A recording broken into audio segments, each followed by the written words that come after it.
Hey everyone, Dr. Woods here at TexStar Chiropractic in Buda, Texas.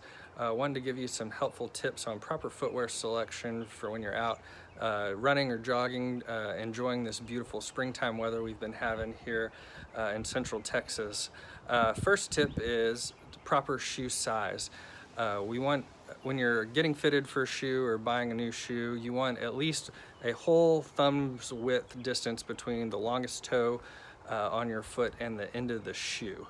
This is going to allow for when you are running that your feet swell a little bit, and it'll also prevent your toes from jamming at the end of the shoe, which can increase your risk of like a hammer toe or things like that.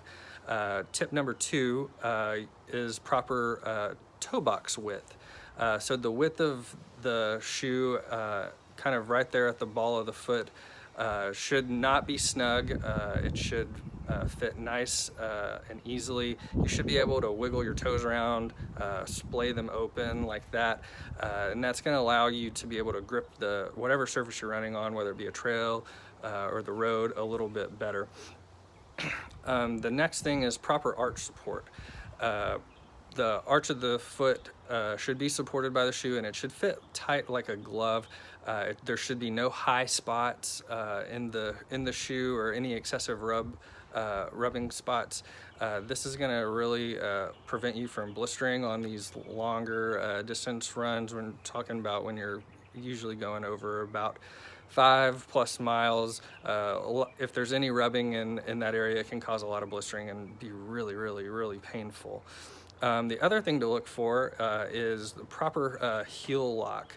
When you're in the shoe and it's tied, your heel should feel nice and supported. There shouldn't be any excessive rubbing on like the back of the heel or the Achilles, but it should feel like it's locked in. And this is going to allow for proper heel tracking while you're running.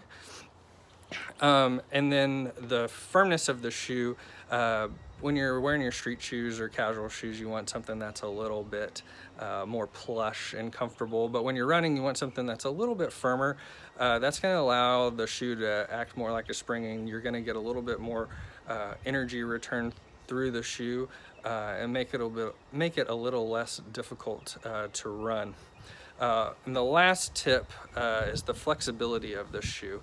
A lot of shoes, they are really flexible or really stiff, but they should flex at the proper spot of your foot. So that can vary due to the length of the shoe or just the way that particular shoe is designed. The shoe should flex kind of right at the ball of the foot, and you can do that by taking a shoe and just kind of bending it like that, and you'll kind of see wherever that crease is should kind of fall right underneath the ball of your foot.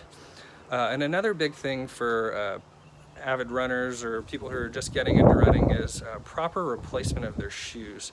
Running shoes are only designed to last about 350 to 400 miles, which sounds like a lot, but if you're putting in lots and lots of work on the road or the pavement, it can be somewhere in the kind of 3 to 4 month range, and after that the shoe starts to degrade, and it really doesn't give you the proper support that you're going to need, and you can start to get overuse injuries like bone bruises in the heel or the forefoot that can be pretty uncomfortable, or shin splints. That's another big one that can really make it painful for you to run and exercise and stay healthy. That's all I got for you today. Thanks, and bye.